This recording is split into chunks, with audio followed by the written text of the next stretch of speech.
Сюдыне, тюбене хевель секленет, хевель сяврно шунзине, серзин день бокса или нет.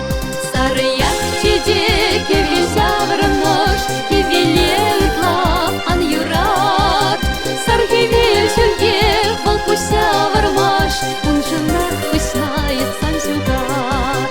Сар хевель сюлье волкуся вармаш, он жена вкусная сансюгат.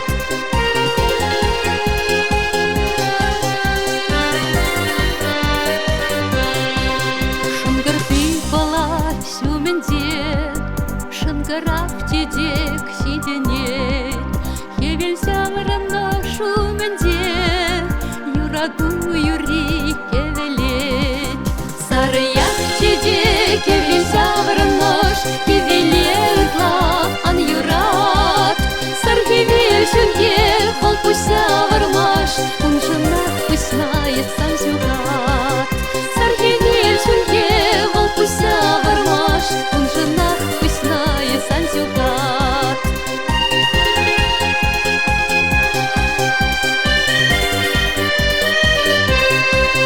Юраду хыштюхая нажать, щомол марду матер верне, самманы сана юрадать, чунзавны савать кеверне.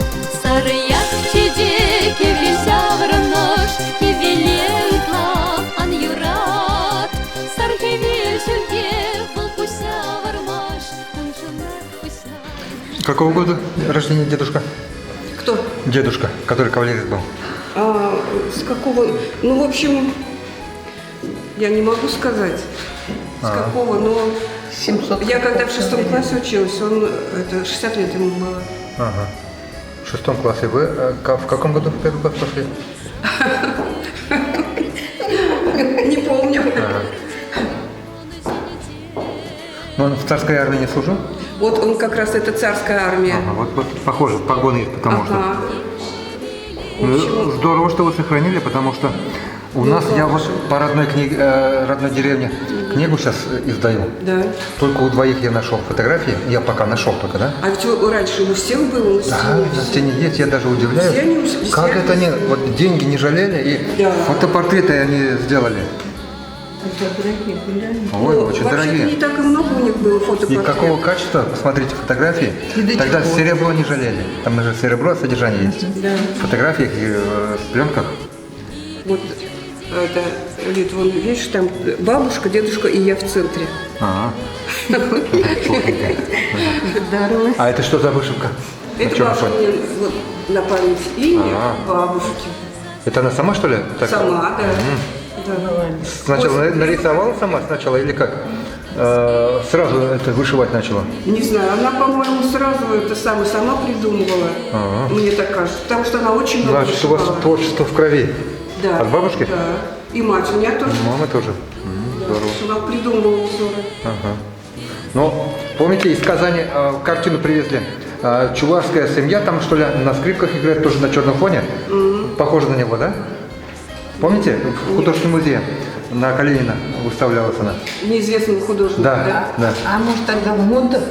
такая была. Ну, может, и Именно мода, да. вот на темном фоне. Ну, это настоящая картина. Да. Нет, наверное, так можно было, наверное, в то время. Она сама и не написала, да? Так? Да, сама линия. Ну, вот Ага. 2Л должно быть, а Ага. может так. 8 девок и один. Один куда? Девки. Туда и я, да? 8 девок, 1 я, куда девки, туда Туда и я. я. Молодец, парень. Ориентация правильная. Правильно. Вот сейчас актуально, кстати. Да. Очень, да. Молодец. Слева.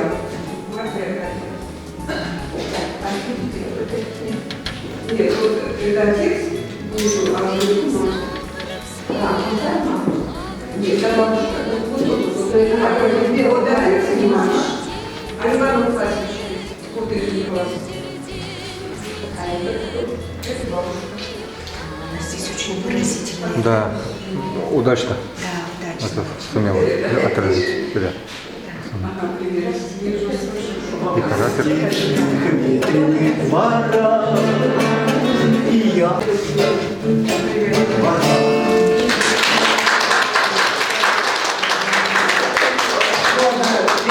Травушка. Была серия, это больше не нашей юности забывай мужицкой силою из ряда в ряд, коса блестящая и после спаленной, и челки радостно вверху гудят. Коса блестящая и после спаленной, и челки радостно вверху гудят. А мне так нравится трава степная, и сердце полнится любовью к ней. Ах, травка, травушка, судьба родная, Россия, травушка, не всех милей. Мы начинаем церемонию открытия выставки, так и скажу. Сегодня в нашем маленьком уютном залчике много народу. Это указывает на то, наверное, что Инна Васильевна человек сам такой теплый. И такая выставка получилась интересная, которая соединяет народное с профессиональным, прошлое с настоящим и разные материалы.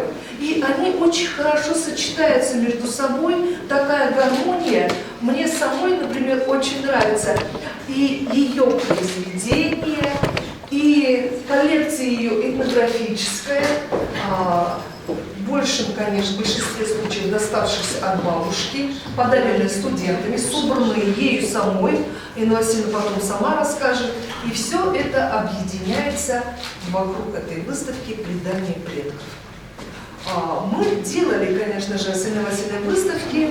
Это МВЦ у нас в музее, когда она работала плотно с студентами, и это так хорошо чувствовалось, потому что она делала полезные картины, это как методические, какие узоры там бывают, да, вот, как они сочетаются с другими узорами. Помните, вы даже нам подарили тогда музею.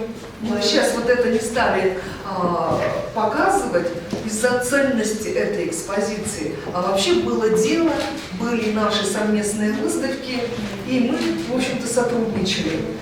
Эта выставка в таком количестве, в таком качестве, можно сказать, в музее чувашской вышивки первый раз.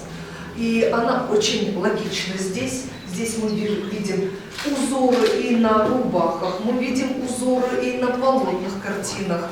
И это нам как бы хорошо. Это для нас, это для нашей аудитории, для аудитории, которая приходит именно в музей чувашской вышивки. Наверное, мы потом, Инна Васильевна, попросим вас рассказать об этих картинах, об этой коллекции. А пока хотела бы предоставить слово члену правления Союза чувашских художников, Союза художников Чувашии, Зотикову Владиславу Алексеевичу, художнику-скульптору. Пожалуйста. И творчество. Так что Спасибо большое. Это вам, ну, мне хочется поздравить ее опять с очередной выставкой. Она почти каждый год проводит свои персональные выставки не только в Чебоксарах, она и Новочебоксарский музей недавно. Маргаушек. И в Бресте. И кроме этого, она вот в этом году проводила на своей родине выставку. И она там около 10 работ, да? Где-то? И в Бресте. Там у меня вообще все работы много. Да, есть работы, подарили, оставили. Да. Там у нас в свое время образовалась картинная галерея, потом она как-то в одно время пожар был, и потом ее установили. И вот потихоньку там наши земляки выставляются. И да, Бресин, я сам тоже Бресинский, Земляки мы. земляки. Правда, когда Инна Васильевна училась, там не было еще школы детской. Мы вот первые выпускники оказались. У нас разница большая, 10 лет. У ней в этом году знаменательное число. Что не говорите? Нет, Азамова, Азамова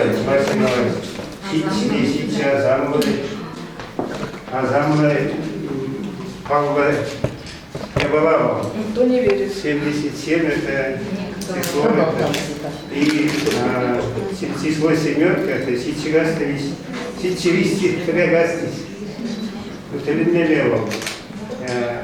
И семерка она Святой. по поколению еще определяет.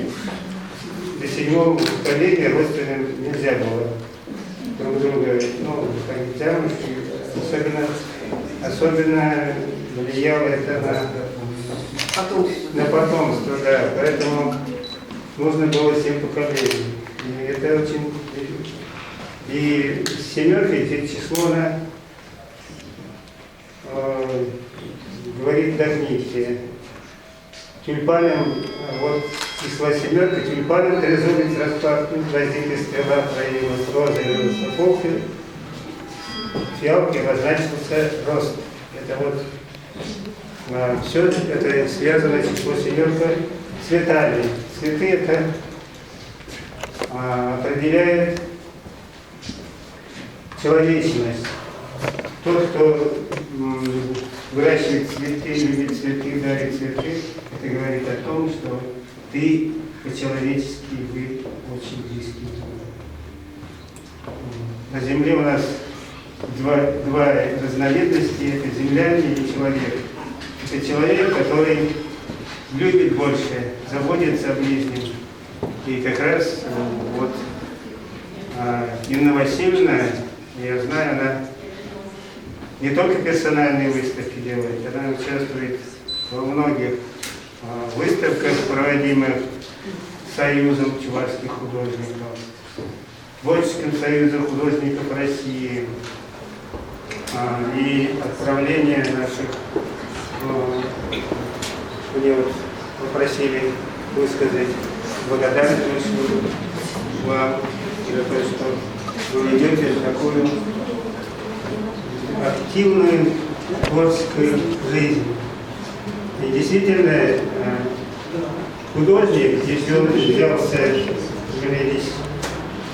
художник Тургене, туда ушла муза Варана Брахмаламар. То есть, когда ты уже впрягся в жизнь художника, то уже красоте очень сложно, и ты должен это соответствовать. А что для нас соответствует? Не только для себя делать работу. В основном художник работает на общество, на народ. Он что-то сделал, и он выставляет на суд зрителя свои работы. Кроме того, я хотел отметить, что хорошо здесь по этой выставке. Здесь выстроена очень малая часть, она очень плодотворная. Не скажешь, что и две семерки. Ой, А вот Инна Васильевна вот из тех, кто воспевает нашу жизнь чувашского народа. Я сегодня прошелся и хотел вам сказать о том, что вот то, что она сегодня изобразила, это мы проходили, мы попали в это время. Вот которым сейчас за 60, они еще знают это. Это вот Шалман, я помню, вы дети еще бегали, там вот картина Шалман. Я даже название забыл, а сейчас вспомнил Шалман. Мы же вечером ходили, там более собирались люди, которые были постарше, они пели, плясали, хороводы водили. А мы тут бегали, тут тоже вот так вот. А этого уже сейчас нет в деревне, это уже ушло. И вот она и тут, и вот здесь, и как дома, как детей вот колыбели там, колыбели были своеобразные. Не то, что их нет сейчас. Вот. Как они ходили, лошадей сейчас уже нет. В свое время они без лошадей жизнь не проходила. хочу сказать, потом после церемонии открытия Инна Васильевна с вами пройдется, про каждую картину расскажет. Вот, и вот действительно, здесь история целая. Не только она изображает одежду нашего народа, одежду женщин, мужчин изображает, она еще показывает действия.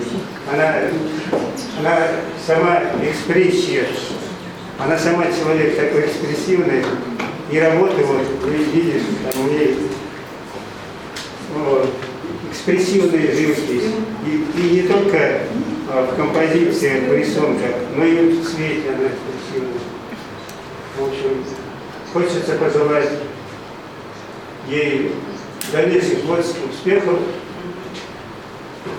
И спасибо вам за такую прекрасную выставку.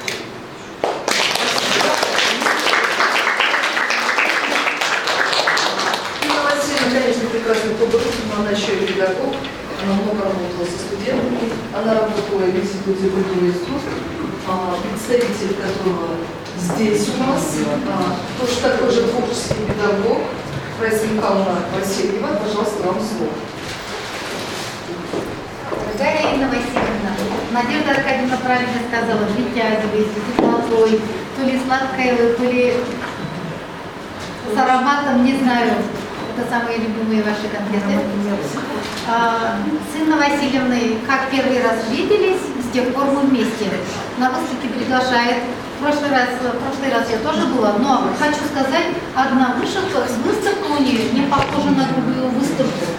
Вот сегодня видим совершенно другой аспект, как бы предание предков, и сколько она ценного сюда выставила сегодня, именно наследие предков. Это очень приятно. Вот, она очень деятельная, очень активная, очень инициативная. Если, например, я, скажем, люблю вышивать или там изучать английский язык, Инна Васильевна любит выставки проводить. Как можно столько выставок проводить? Это же нелегко, как бы. Значит, у нее есть что показывать, есть что презентовать, есть что представлять. Работаете много. Спасибо вам, что пригласили.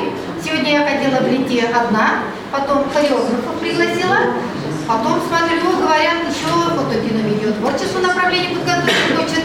Потом говорят мне, эскада пойдет, хорошо, говорю. И в конце девочки подтвердят, мне говорят, еще кто пойдет? Библиотечная информационная деятельность. Такой длинный пост. Мы так уважили, пришли. Спасибо вам. Конечно, картины очень содержательные. У каждой картины много можно постоять. Уже, если даже мы не художники уже видим, раз творческие личности, останемся, изучим обязательно. Спасибо большое, что пригласили. И впредь, чтобы у вас много было работ, выставка за выставкой, долго жили, и оказывается, мы из одного района. Потом узнали. Земляки. Земляки. Да. Да. Добрый день. Нам очень приятно, что мы сегодня присутствуем на открытии выставки, прекрасной выставки Инны Васильевны. Мы уже несколько лет с вами сотрудничаем. Да, уже почти 10 лет. Связала нас, конечно же, это Союз чувашских художников благодаря Анне Васильевне Брагиной. Мы решили в нашем литературном салоне при литературном музее тоже открывать персональные выставки. И у Инны Васильевны у нас, по-моему, несколько раз персональные выставки мы с вами пару точно открывали. И вот и совместно это пленэрные выставки, конечно же, Союза чувашских художников. И в этом году мы тоже приглашаем вас к нам в литературный музей 22 ноября на открытие пленэрной выставки Союза чувашских художников. Это «Лето красное» называется. Может быть, подробно Анна Васильевна тоже. Так что будем сотрудничать. Спасибо вам за прекрасные работы, здоровья, творческих успехов и ждем от вас новых работ. Спасибо вам за возможность. Спасибо. Анна Васильевна, конечно, расскажет. Она организатор пленэра «Большой сундырь» тоже. Пожалуйста, Анна Васильевна, тоже художник, конечно же, такой активный. Пожалуйста. Здравствуйте. С Инной Васильевной мы давно уже сотрудничаем. Она, как пришла в Союз, она очень активная, участвует у нас на ежегодном пленэре по Маргавскому району. И не только. Она может сама рассказать, где она только не бывает, как она много трудится. У нас пленэр проходит, а она все еще звонит и говорит: Анна Васильевна, давайте, говорит, на пленэр. Вот еще раз хочу сказать, давайте вот в эту субботу-воскресенье. Хорошо. Поздравляю! У вас всегда замечательная, интересная выставка. Выставки. Желаю вам здоровья,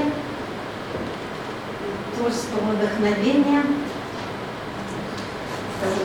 Взаимопонимание. взаимопонимания. Да. И творческих успехов вместе с вами. А всех зрителей приглашаем 22 ноября в литературный музей на нашу пленэрную выставку. 22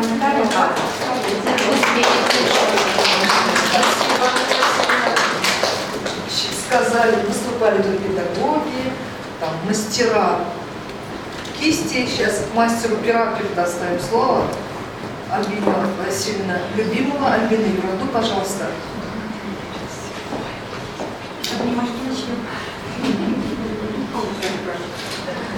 Мне дегерили салам.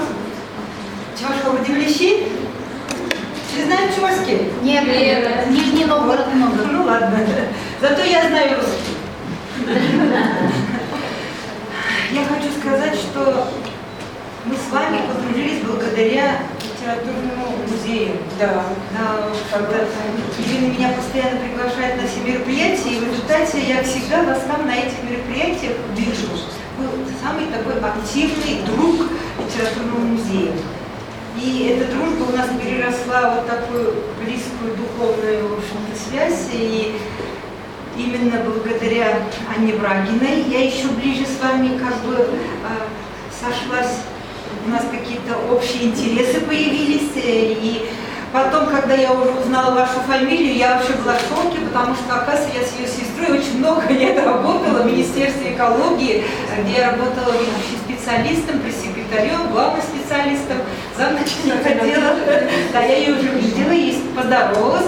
И когда я уже узнала, что она сестра, да, по-моему, младшая сестра, она мне стала еще ближе, потому что сразу появилось какое-то такое сердечно теплое отношение.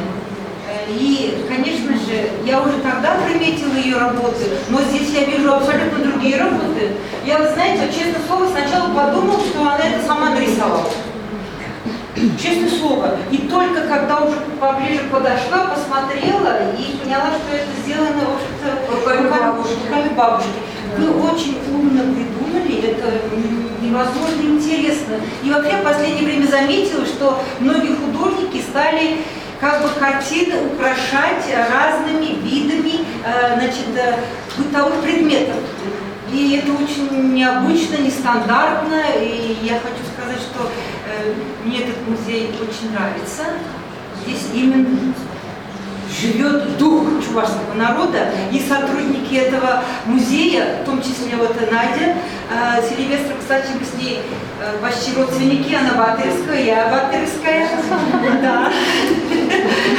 Очень много делают для того, чтобы здесь вот был, скажем, была культура, сама культура, традиции чувашского народа. Когда вот сюда заходишь, сразу наполняешься вот всем вот этим.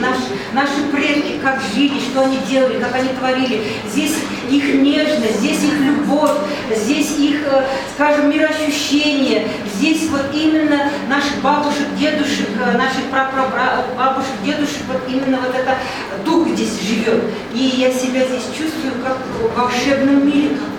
Даже Надя на себя, это самое как бы украшение чувашское одела, это уже само украшение приближает нас вот к этому, чему-то таинственному, сокровенному. И вообще я хочу сказать, что чуваши очень умный, талантливый, очень, скажем, трудолюбивый народ, гостеприимный народ. И все эти качества, которые я сейчас перечислю, относятся к вам. Мы с вами уже договорились, что будем делать с вами интервью для газеты, обязательно сделаем.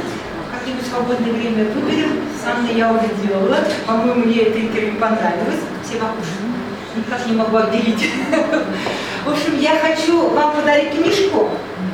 Но перед тем, как подарить эту книжку, я хочу прочитать оттуда стихотворение. Я думаю, что здесь все-таки есть чуваши, которые знают чувашский язык. Надя, например, знает, хорошо знает.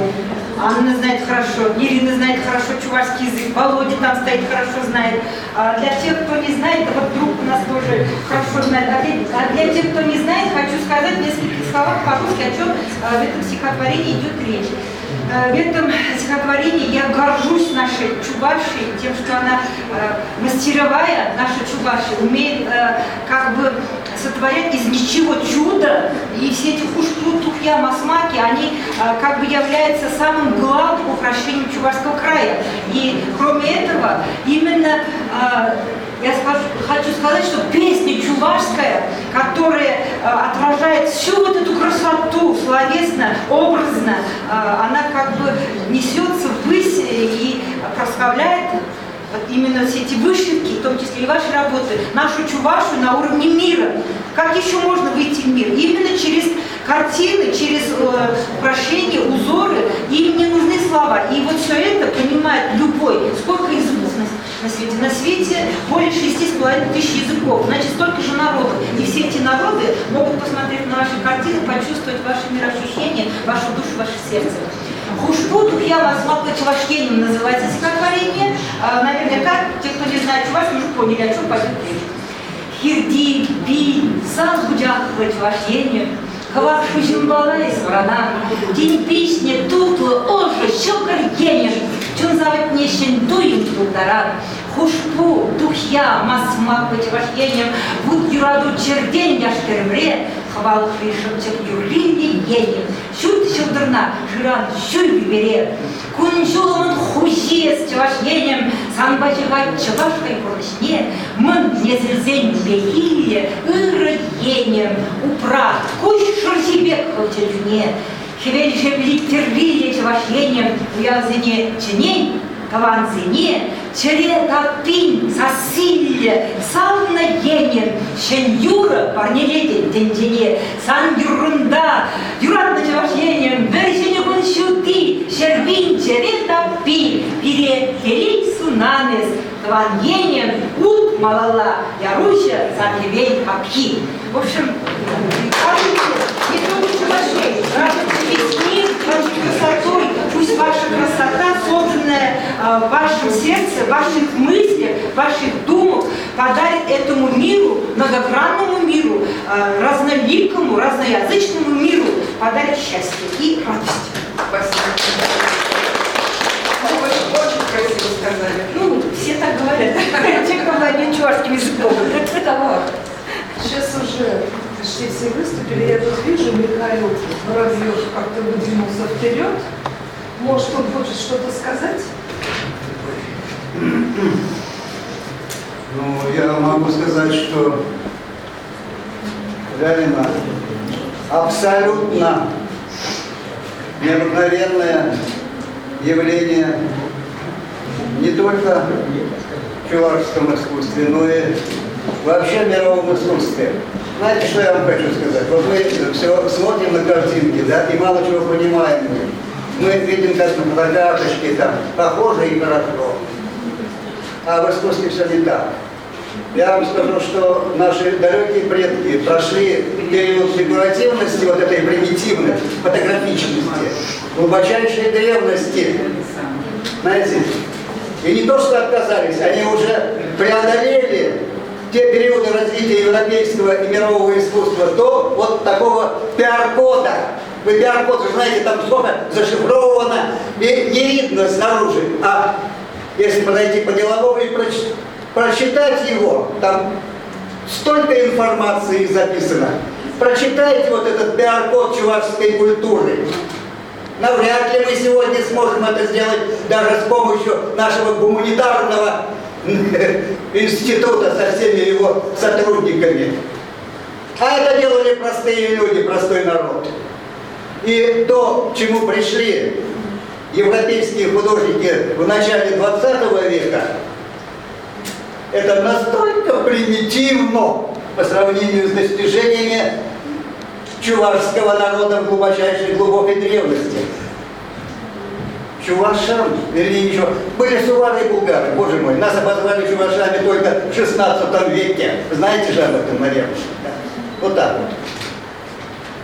Они пришли вот к такому условному, абстрактному искусству очень-очень давно, и для них это было естественно. Каждый ребенок в деревне умел понимать, читать, и вот этот несчастный квадрат Малевича, да, каждый ребенок знал, что это значит. Квадрат сюда тенче, четырехсторонний светлый мир. Это глубочайшая философия, это вселенная. Освоенное культурное пространство. Вот, квадрат, что означает. И усадьба, и город, и страна, и планета. Они ограничены в космосе, во Вселенной. Вот это такой знак. Какая глубокая мысль. А кто пришел к ней? Чуваши. А кто-то взял и спер и сказал, это я. Понимаете? Как происходит у нас в мировой культуре? А наши искусствоведы об этом что-то помалкивают. Или они ограничены, может быть, а? Вот так вот. А если посмотреть на живопись Лялиной, в ней тоже вот такая сложность. Даже внешне, посмотрите-ка, даже внешне.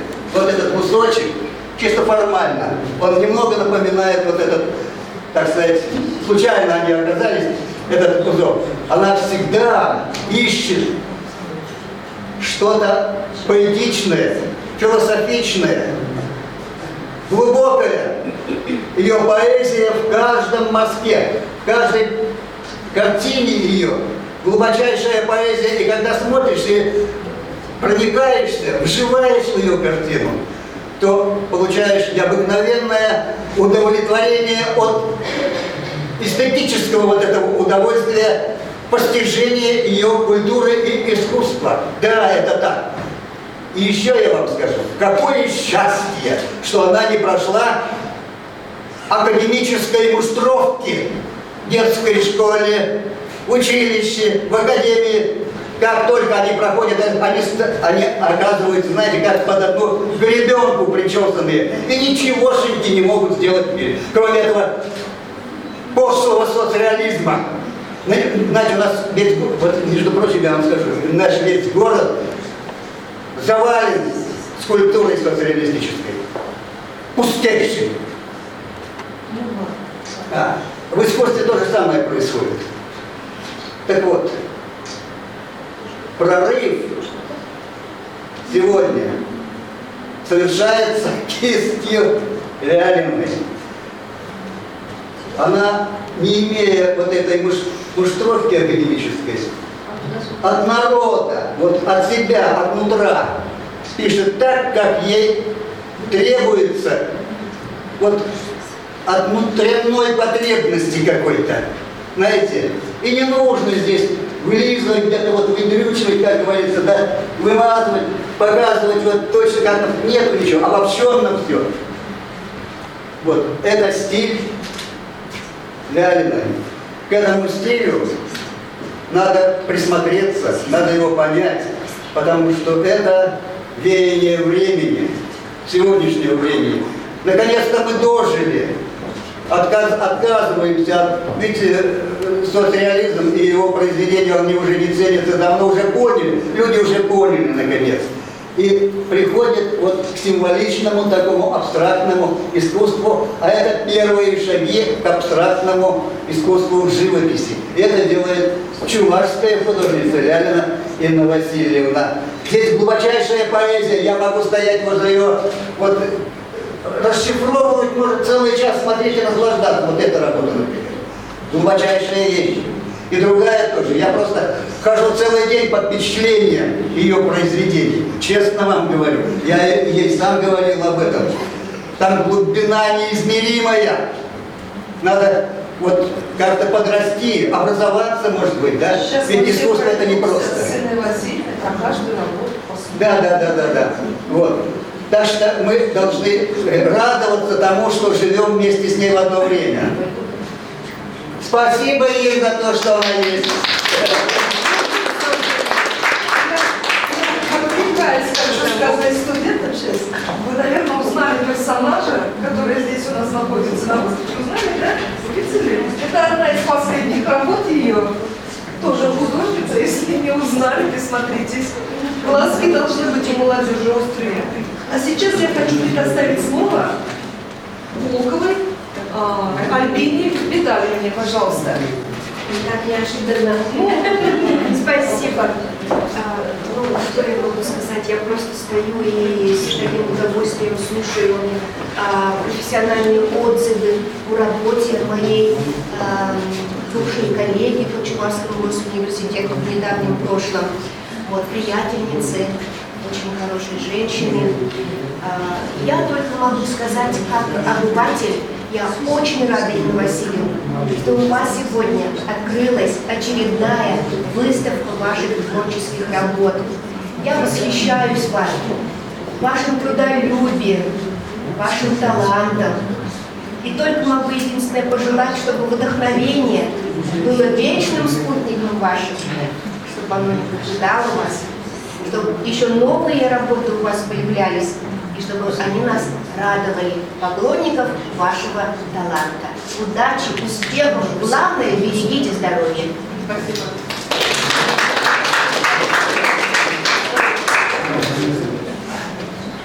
Наверное, сейчас торжественную часть, вот такую мы сочтем завершенной, можно будет послушать экскурсию, а до этого, пожалуйста, потише. Сейчас мы даже можем выключить кондиционер. Если кому холодно, послушаем из первых уст экскурсию от автора. Пожалуйста. Ну, вначале мне хочется сказать о том, в честь кого эта выставка. Это моя бабушка. В общем-то, она была женщиной, конечно, очень талантливой. И как по ее рассказам, она когда училась в церковно-приходской школе, тогда таких, как сейчас, школ не было, в общем-то, она окончила с отличием эту школу, и ей, в общем-то, советовали пойти учиться на учительницу. Вот. Но родители, наверное, решили по-другому, хотели, может быть, замуж выдать ее. Ну, в общем, встретила она молодого дедушку моего, они полюбили друг друга, но родители им не разрешали, в общем, жениться. Дедушка единственный сын, он должен в доме оставаться, бабушка младшая тоже в доме должна в своем оставаться, по законам того времени. Вот, и тогда дедушка украл ее, и таким способом они поженились. И вот как раз вот та работа, это на тему того, как, да, вот это вот. Дедушка провел. Да, я как бы, в общем, ну, так сказать, изобразила все это событие, как смогла. Вот. Но теперь, значит, о ее работах, она была одержимая вот именно творчеством. Вот эти вот тканые вещи, у нее было их так много, а ниток было мало. Если она куда-то ехала в гости, да, и вдруг встречала какой-то новый узор, она что делала? Она брала свой сурбан, отпарывала, нитки распускала, и из этих ниток уже ткала, в общем, новые узоры. Ну, и можно себе представить, сколько узоров она переткала. Ну, а то, что остались, это самые, видимо, красивые, самые лучшие узоры. Вот. Их, кстати, очень много, вот осталось сурбанов. Потом она вышивала. Вот она там на память у нее картину вышила, 8 девок, 1 я, куда девки, туда я, да?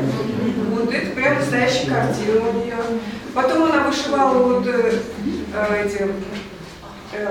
даже скатерти. В то время они, может быть, не очень были приняты, но по праздникам обязательно расстилали на столе ну, такую красивую скатерть. И, в общем-то, весь дом, он был, конечно, в вышивках. Вот представьте себе, значит, дом, слева внизу иконостас, он тоже весь в вышивках. Значит, фотографии в рамках и обязательно по краю полотенца, тоже тканые полотенца. В общем, вышивала она и сама придумала. С той стороны там у нее такое панно, вышли цветы. Она могла сама даже их придумать. Вот. И эти панно, я помню, они были кто на сундуке, кто на кровати там.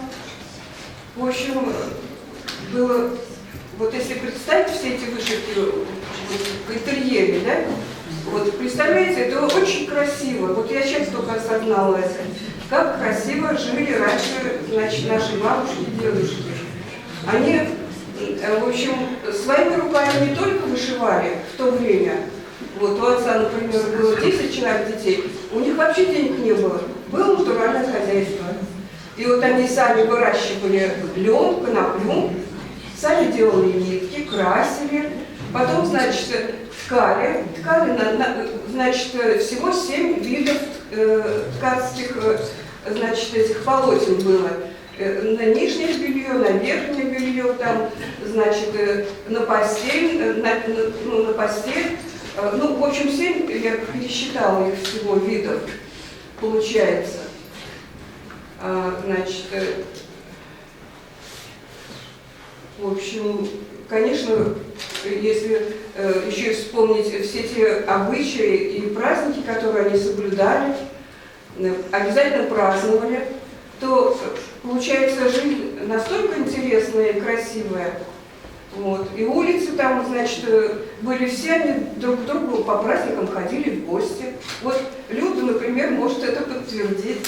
Как только праздник начнется, он 3 дня, если не больше, или 4 недели, может быть. Вот по очереди сначала к одним идут в гости, потом к другим, потом к третьим. И вот так вот и весело они встречали праздники, тоже интересно. Вот. А потом еще обратите внимание, какие вот тухья, например, женская тухья. Я, кстати, во многих картинах использовала ее. Ведь если посмотреть на нее, ну, вы знаете, женщина, ну, преобразовывается, совсем другая становится. Она становится как королева. А тем более, если такой сурбан, а весь костюм еще, вышивки там, определенные вышивки в определенных местах строго соблюдались. Поэтому, в общем-то, это, как говорится, необыкновенно красиво. Костюмы тоже, вы знаете, это же тоже большое дело, не только нитки сделать, не только их покрасить, да, вырастить, а еще и придумать костюм, подобрать все это, композицию костюма, да, соблюсти. И получается, вот если смотреть, вот, например, вот на ту женщину, там, на девочку, ведь это же костюм, это уже произведение искусства, это бесподобные вещи. А если еще поговорить об орнаменте, то тут вообще можно очень долго, значит, разбираться в этом, потому что орнамент, мы же знаем, он у всех народов есть.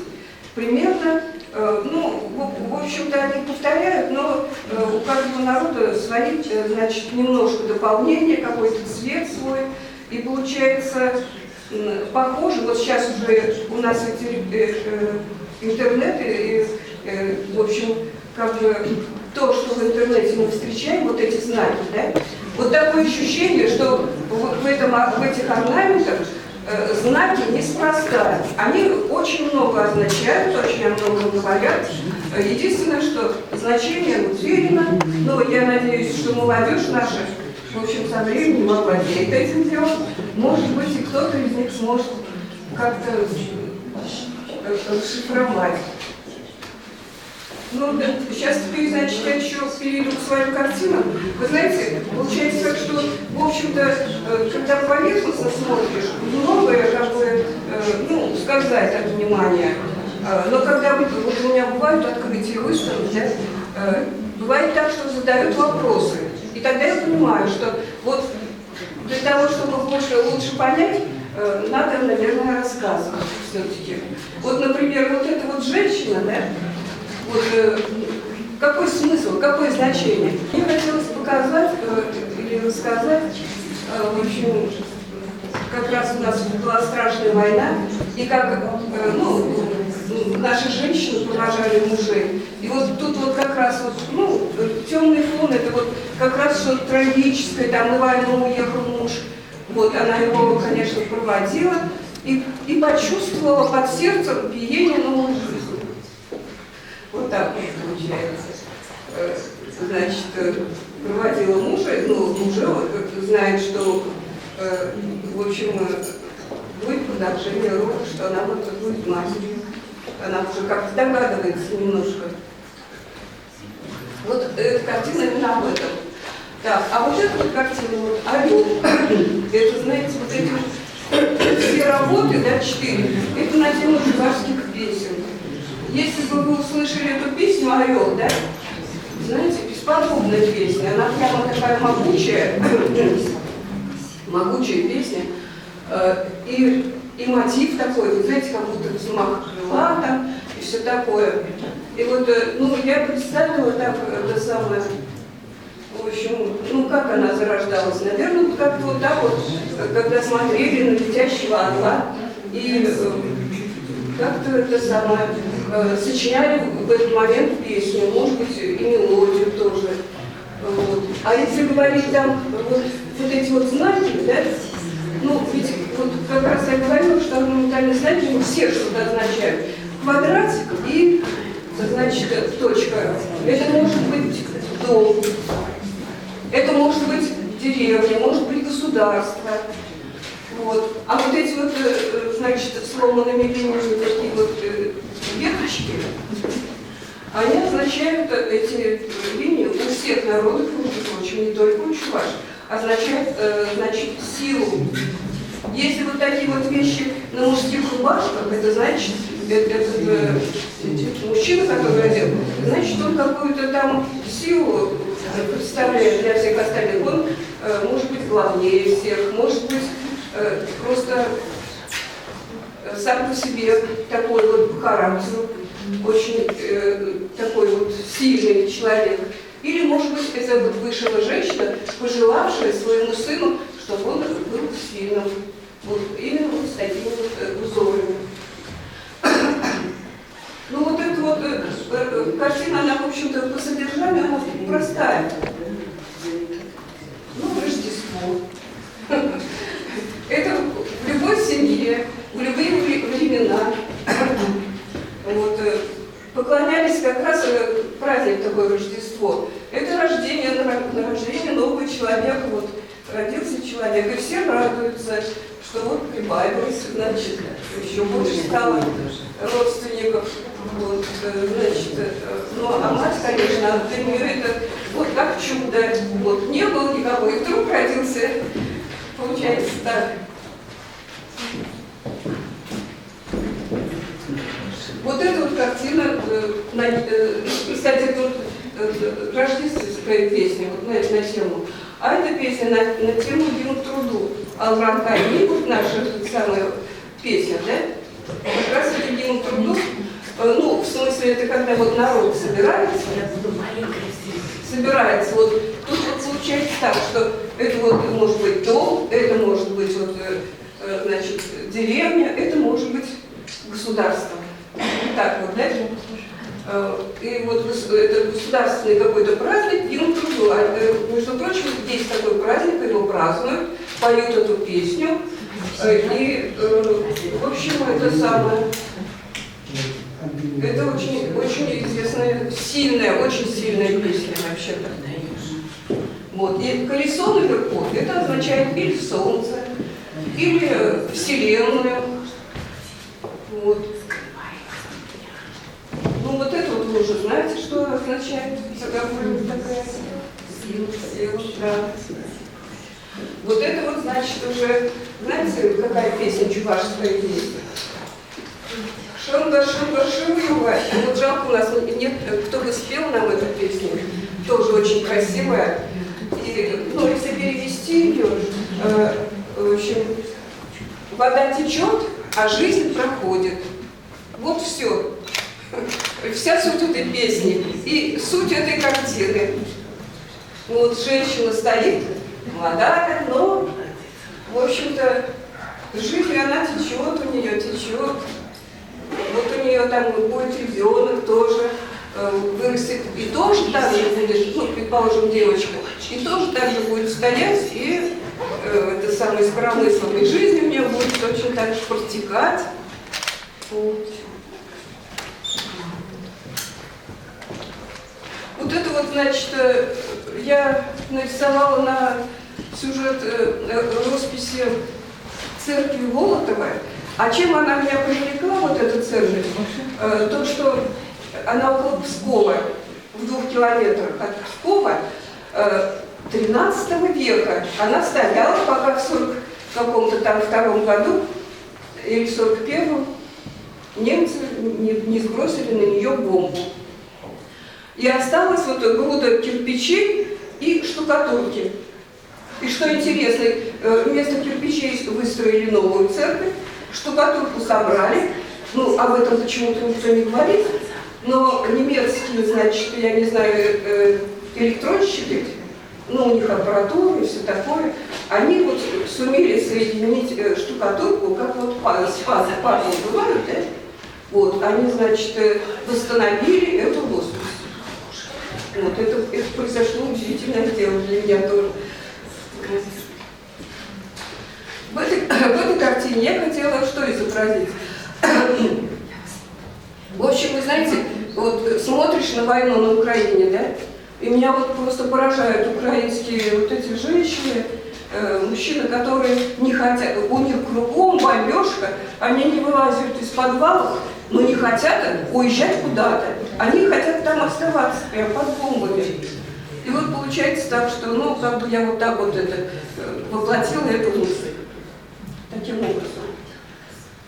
Потому что многие животные тоже, вот, например, птицы, лебеди, когда иногда бывает пожар там, да, они вот никуда, они вот сидят так на гнезде, на яйцах, прям так вот обугливаются. Вот, и природа тоже так же. Вот это тоже для меня удивительно. В общем, выставка бесподобная. Так мне понравилось, вообще, да, очень даже молодец, просто это самое, очень это самое, такая колоритная, не знаю, что придумать, как-то все это, ну, как сказать, ну, замечательно просто. Рад слышать. Спасибо большое. Ну, вы еще тут не уходите, мы еще так посидим, поговорим. Ну, вот это вот меня, вот, знаете, я ездила в Москву на автобусе.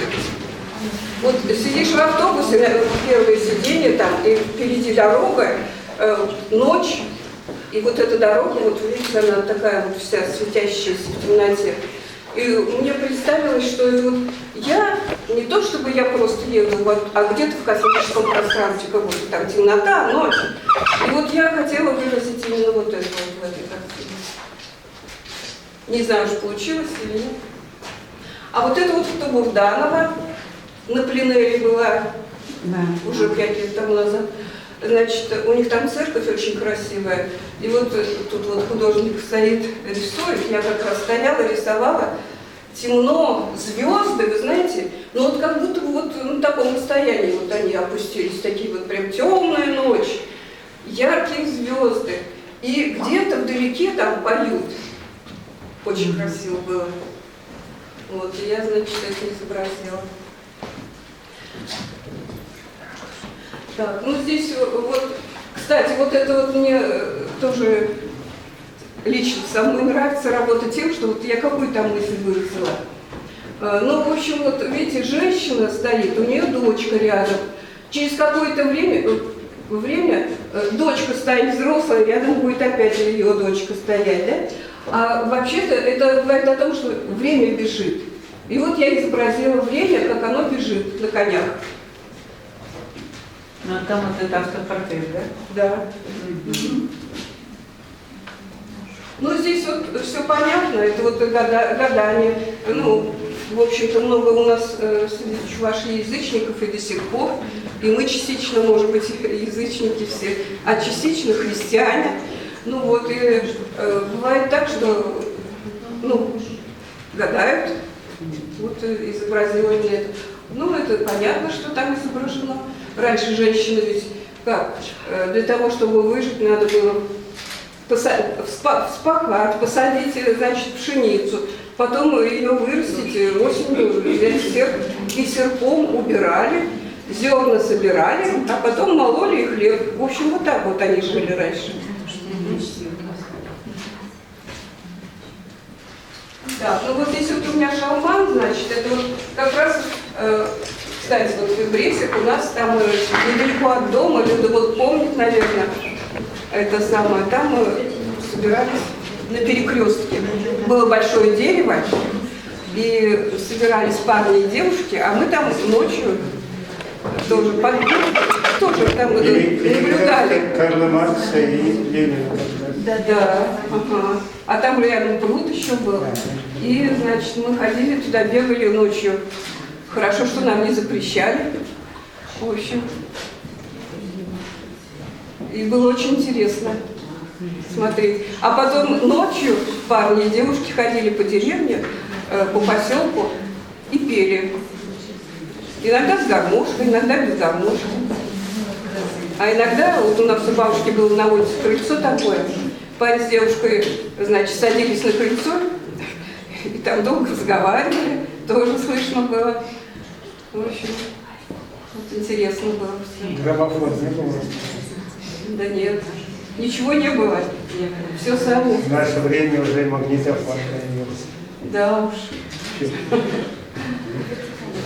Ну, недавно он появился, это уж когда ты, наверное, студентом был. Тогда еще... Я помню, бабушка был телефон, вот так вот ручкой крутишь, и там, значит, ну, разные песни поют. Ну, вот таких Ага. Ну, про это я уже рассказала, это как раз вот бабушка с дедушкой, как они, это сам дедушку ее убрал, и они потом поженились. Вот, кстати, вот это тоже понятно, вот что это за знание? А это вот как раз вот квадратики, это можно сказать, знаете, это может еще означать пашню, значит, что-то посадили, там что-то выросло. Вот. А вот эти вот тоже квадратики, то же самое означает. Вот две звезды, это что, вот две звезды встретились, это праздник. Поэтому все знаки, они не просто так, они со смыслом нарисованы. Нам очень было здорово здесь побывать. Нам очень понравилось. Как вы рассказываете, что вы внесли такой класс в свои картины.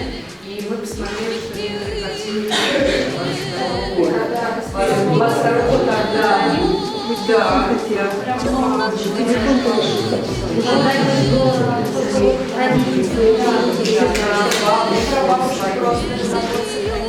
Ну ладно, девушки, вы мне тоже понравились. Такие умницы, такие умницы.